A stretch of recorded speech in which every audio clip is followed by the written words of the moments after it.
জাতিসংঘ ওখানে মুসলমানদের হত্যাকাণ্ড বন্ধ করতে পারে না, শুধু নিন্দা জানিয়েই তাদের দায় সারে।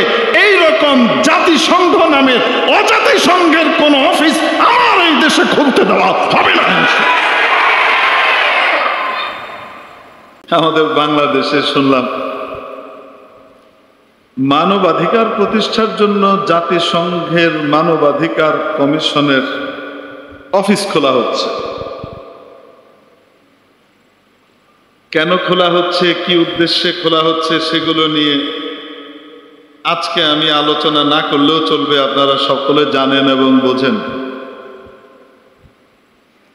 আমার প্রশ্ন হলো,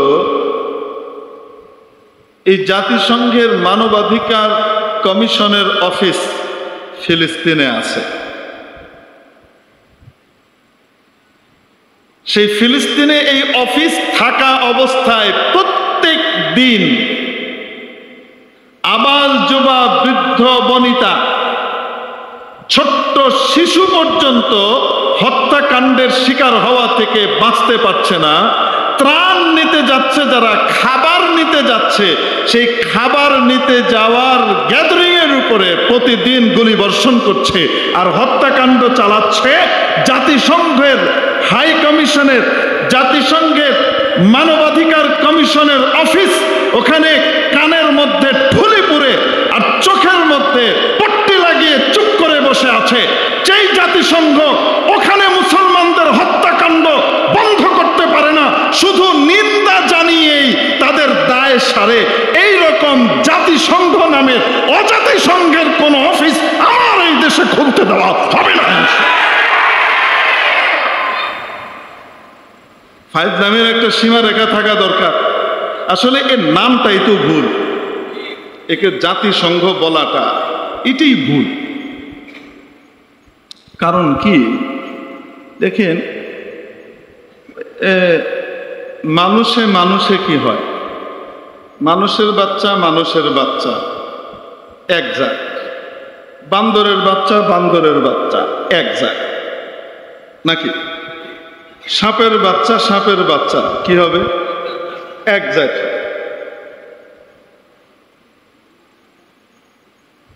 বান্দরের বাচ্চা, শিম্পাঞ্জির বাচ্চা আর মানুষের বাচ্চা এটা কি এক জাত না অজাত? আমরা বলি আমরা হযরত আদম আলাইহিস সালামের জাত, আমরা আদম আলাইহিস সালামের সন্তান। এদের ভিতরে এক পার্টি আছে, এরা কয় এদের পূর্বপুরুষ নাকি বান্দর ছিল আর শিম্পাঞ্জি ছিল। তো এই শিম্পাঞ্জির ছাও আর আদমের ছেলে পেলে এদের মিলে যে সংঘ হয়, এটা কি জাতিসংঘ না অজাতিসংঘ? অতএব এই অজাতের সংঘের কাছে গিয়ে জাতের সমস্যার সমাধান কোনোদিন হবে না। এরা যেখানে গিয়েছে, যেই দেশে এরা ঢুকেছে, সেই দেশের অস্থিরতা কোনোদিন দূর হয় নাই, অস্থিরতা দিন দিন বেড়েছে। আগে অস্থিরতা 2 আনা থাকলে সেই অস্থিরতা 16 আনায় পৌঁছে দেওয়ার দায়িত্ব পালন করেছে এই অজাতের সংঘ। যেই দেশে তারা ঢুকেছে বলেছে সাময়িক কিছুদিনের জন্য প্রজেক্ট শেষ হলেই চলে যাবে। যেমন আমাদেরকে বলেছে 2.5 বছরের প্রজেক্ট তাদের, এটা শেষ হলেই নাকি তারা কি করবে? চলে যাবে। আপনার কি মনে হয় 2.5 বছর পরে চলে যাবে? 250 বছরেও যাবে না। কুত্তারও কিছু লাজ লজ্জা আছে, এদের লাজ লজ্জা কুত্তার মতো নাই। কুত্তারে ডান্ডা দেখাইলে সে শুধরায় যায় যে এখানে যাওন যাইব না। এরা ডান্ডা দেখলে সোজা হয় না, ডান্ডা খাওয়ার আগ পর্যন্ত এদের লেঙ্গুর তলে যায় না। ঠিক কি ঠিক?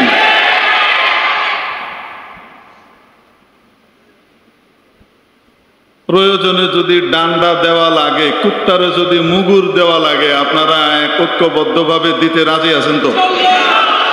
কে কে রাজি আছেন? হাত উঠান দেখি।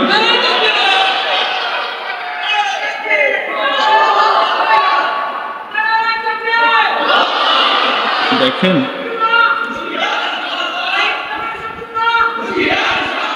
দেখেন কেন বলছি, আজকে এদের এই অফিস এখানে প্রতিষ্ঠা করবার ব্যাপারে সবচেয়ে বেশি বিরোধিতা এবং সবার আগে বিরোধিতা করেছে আলেম সমাজ। বড় রাজনৈতিক দল বলেন, মাঝারি রাজনৈতিক দল বলেন, উচ্চী রাজনৈতিক দল বলেন, যা আছে আগের গুলা বলেন আর নতুন গুলা বলেন, সব মুখের মধ্যে কুলুপ এঁটে চুপ করে বসে আছে। অথচ তারা জানে কেন আমরা বিরোধিতা করছি। তার কারণ হলো এরা আমার দেশের স্বাধীনতা সার্বভৌমত্বের শত্রু। এদের এই মানবাধিকার কমিশনের নামে এখানকার অফিস, এটা সাধারণ অফিস না। এটা কেমন অফিস আপনাদেরকে একটু বলি, আজ থেকে আপনাদেরকে কয়েকশো বছর পেছনে নিয়ে যাব। আদিকাল থেকেই এই ভারতবর্ষ বাণিজ্যের জন্য বিখ্যাত। পৃথিবীর বিভিন্ন দেশ থেকে বড় বড় বণিকরা, ব্যবসায়ীরা এই ভারতবর্ষে আসতো। তখন ইন্ডিয়া, পাকিস্তান, বাংলাদেশ, শ্রীলঙ্কা, ভুটান, নেপাল, বার্মা, এই পুরা সবটুকু মিলিয়ে ভারতবর্ষ ছিল। এখানে ব্যবসার জন্য সব আসতো। বিশেষ অন্যতম একটা কারণ ছিল মশলা। খাবার দাবারে আমরা মশলা ব্যবহার করি না? দারচিনি, এলাচি, কিশমিশ ইত্যাদি ব্যবহার হয় না? এই যে গোলমরিচ, লং, এই মশলার গোটা পৃথিবীর ভিতরে সবচেয়ে বেশি পরিমাণে এই মশলার উৎপাদন হয় এই ভারতবর্ষে। তো খাবার দাবারের রুচি, এটা তো মানুষের দৈনন্দিন প্রয়োজন। যাদের একটু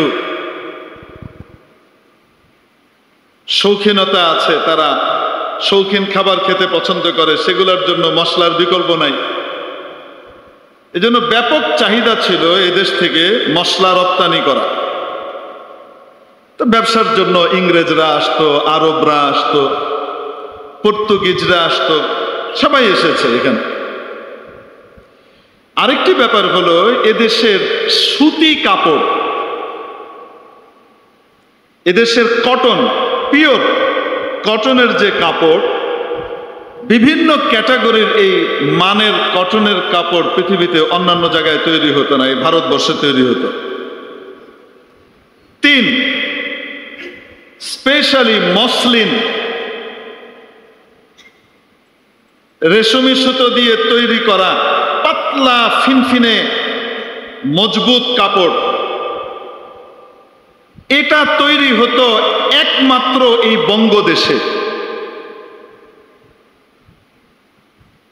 11 হাতের একটা শাড়ি একটা ছোট্ট ম্যাচের বক্সের ভিতরে ঢুকে যায়। কি পরিমাণ পাতলা কাপড় আপনি কল্পনা করতে পারেন? আপনারা যদি কোনো সময় ঘুরতে যান ঢাকাতে, তো জাতীয় জাদুঘর নামে একটা জায়গা আছে শাহবাগে, শয়তানদের আস্তানা যেটা ছিল এক সময়, আল্লাহ পাক পবিত্র করেছেন ওই জায়গাকে। এই শাহবাগের কোনাতে বিশাল জাতীয় জাদুঘর আছে। ওখানে গেলে মসলিন কাপড় এবং ম্যাচের বাক্সের ভিতরে কিভাবে ঢুকে আর কিভাবে বের হয় সেটা রাখা আছে, দেখতে পাবেন। এটা একমাত্র এই বঙ্গদেশে হতো, ভারতবর্ষে অন্য জায়গায় হতো না। এজন্য গোটা পৃথিবী থেকে এই অঞ্চলে, বঙ্গ বলতে বাংলাদেশ এবং পশ্চিমবঙ্গ ইন্ডিয়ার এই অঞ্চল পুরোটুকু সহ এই অঞ্চলে এটা তৈরি হতো।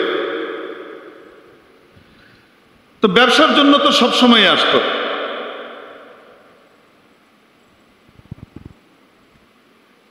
পশ্চিমাদের কেন্দ্রভূমি ইংল্যান্ড, এই ব্রিটিশ বেনিয়ারা ব্যবসার নামে আমাদের দেশে আসা যাওয়া করত।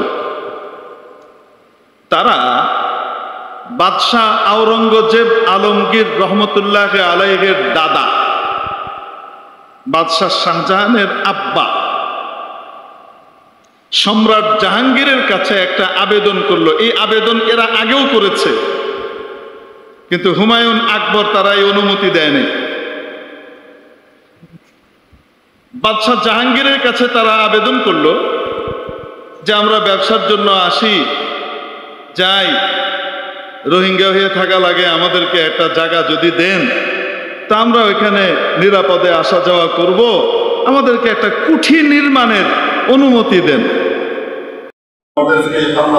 সমস্ত কথাগুলো ঈমান আর ইয়াকিন অর্জন করার তৌফিক দান করেন। আখিরু দাওয়ানা আলহামদুলিল্লাহি রাব্বিল আলামিন। সবাই বসেন বসেন। না আমরা সবচেয়ে বেশি দিয়ে